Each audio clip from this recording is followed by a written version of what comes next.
যাই হোক, প্রশংসা হবে কার? প্রশংসা কার? কোরআনে কারীম জানিয়েছে ওয়া হুয়াল্লাহু লা ইলাহা ইল্লাহু লাহুল হামদু ফিল উলা ওয়াল আখিরাহ ওয়া লাহুল হুকমু ওয়া ইলাইহি তুরজাউন। আল্লাহু আকবার। আল্লাহ রাব্বুল আলামিন বলছেন, নবী জানিয়ে দাও তিনি সেই মালিক যিনি ছাড়া কোনো ইলাহ নেই, কোনো বিধানদাতা নেই, আইনদাতা নেই, কোনো পালনকর্তা নেই। লা ইলাহা ইল্লাহু লাহুল হামদু ফিল উলা ওয়াল আখিরাহ। দুনিয়ার যত প্রশংসা সব প্রশংসার মালিক কে? জোরে বলতে হবে কে? পরকালীন প্রশংসার মালিক। জান্নাতে প্রশংসা হবে কার? ওই মিজানে প্রশংসা হবে কার? ফুলসিরাতে প্রশংসা হবে কার? সব জায়গা প্রশংসা করতে হবে আল্লাহ রাব্বুল আলামিনের। এরপর আল্লাহ বলছেন ওয়ালাহুল হুকমু ওয়া ইলাইহি তুরজাউন। আইন চলবে কার? জোরে বলতে হবে কার? আইন কি আল্লাহর আইন চলে? আমরা চালাচ্ছি আমাদের মন গড়া আইন, বাপ দাদার আইন, ঠিক কিনা বলেন? আজকে পৃথিবীতে যদি আমাদের দেশে ইসলামের আইন থাকতো, কোরআনের শাসন থাকতো, তাহলে এরকম হিজরত করতে বাধ্য করা হতো না। সুতরাং আল্লাহ বলছেন ও আমার বান্দারা প্রশংসা করো আল্লাহর, যিনি আসমান জমিন সৃষ্টি করেছেন, তামাম দুনিয়া সৃষ্টি করেছেন, ওই মালিকের প্রশংসা করো। এরপর আল্লাহ বলছেন ওয়ালাহুল হুকমু ওয়া ইলাইহি তুরজাউন। আইন চলবে সেই আল্লাহর। এরপরে আমাদের সকলকে ফিরে যেতে হবে কার কাছে? আমরা সবাই কার কাছে ফিরে যাব?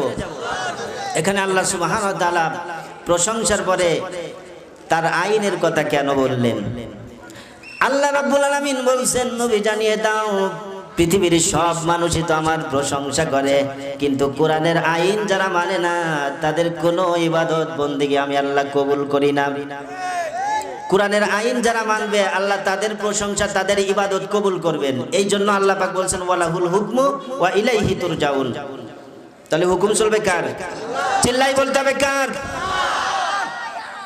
আমরা সকলে ফিরে যাব সেই মালিক আল্লাহ সুবহানাহু ওয়া তাআলার কাছে। এবার আসুন, কোরআন আল্লাহ কেন নাজিল করলেন? উদ্দেশ্য আছে না? আমাদেরকে কেন পৃথিবীতে পাঠিয়েছেন? উদ্দেশ্য আছে না নেই? কোরআনে কারীম জানিয়েছে আলিফ লাম রা কিতাবুন আনজালনাহু ইলাইকা লিতুখরিজান নাসা মিনাজ যুলুমাতি ইলান নূর। জোরে বলেন আল্লাহু আকবার। আল্লাহ বলছেন নবী জানিয়ে দাও একটা কিতাব আমি তোমার উপর নাজিল করেছি। এই জন্য নাজিল করেছি পৃথিবীতে যে মানুষগুলো অন্ধকারের ভিতরে আছে, জুলুম নির্যাতনের ভিতরে আছে, ওই মানুষগুলোকে ধরে ধরে কোরআনের পথে আনার জন্য, জান্নাতের পথে আনার জন্য। সুবহানাল্লাহ বলুন। তাহলে বুঝলাম পৃথিবীতে কিছু মানুষ অন্ধকারের ভিতরে আছে। অন্ধকারের ভিতরে কারা? যারা সুদ খায় এরা অন্ধকারের ভিতরে আছে, যারা ঘুষ খায় এরা অন্ধকারের ভিতরে আছে, যারা জুলুম নির্যাতন করে এরা অন্ধকারের ভিতরে আছে। কথা বলছেন না কেন? যারা সিটারি বাটপারি করে, মিথ্যা অন্যায়ভাবে মানুষের সম্পদকে কলমের খোসা দিয়ে নিজের নামে নিয়ে আসে, এরা অন্ধকারের ভিতরে আছে। যারা জোর করে ক্ষমতায় থাকতে চায় এরাও অন্ধকারের ভিতরে আছে।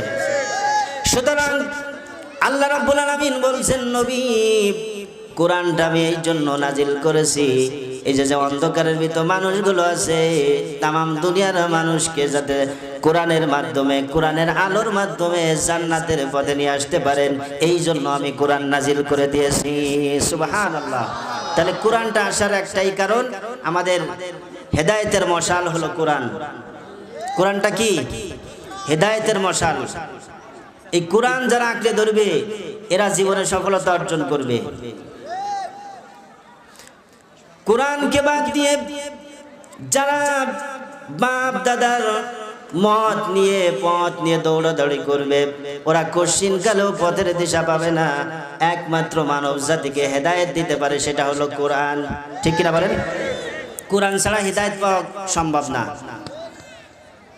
এই জন্য আমার আল্লাহ রাব্বুল আলামিন বলছেন, নবী তামাম দুনিয়ার মানুষদেরকে জানায় দাও, যারা কোরআন মানবে, যারা বিশ্ব নবীকে আদর্শ হিসেবে মানবে, এই লোকগুলো কামিয়াবি হয়ে যাবে।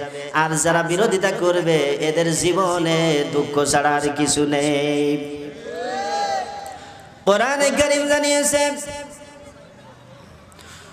وَلْتَكُنْ مِنْكُمْ أُمَّةٌ يَدْعُونَ إِلَى الْخَيْرِ وَيَأْمُرُونَ بِالْمَعْرُوفِ وَيَنْهَوْنَ عَنِ الْمُنكَرِ أُولَئِكَ هُمُ الْمُفْلِحُونَ। আল্লাহু আকবার। আল্লাহ বলছেন, নবী জানিয়ে দাও, অবশ্যই তোমাদের ভিতরে একটা দল থাকতে হবে, একটা সংগঠন থাকতে হবে। কি থাকতে হবে বলেন? দলের কথা কোরআনে আছে? কোরআনে আছে? উম্মত মানে কি? উম্মত মানে দল, উম্মত মানে সংগঠন, উম্মত মানে রাজনীতি। রাজনীতি যদি করতে হয় কোরআন দিয়েই করতে হবে, ঠিক কিনা? কোরআন ছাড়া যত রাজনীতি আছে, যত মত পথ আছে, সব আছে শয়তানের তৈরি করা। আর কোরআনের যত কথা, কোরআনের যত বাণী, এগুলো সব আল্লাহর পক্ষ থেকে আল্লাহ রাসূলের উপর নাজিল করেছেন, এবং এইটাই দিয়ে আমাদের জীবন পরিচালনা করতে হবে। সুতরাং আল্লাহ বলছেন,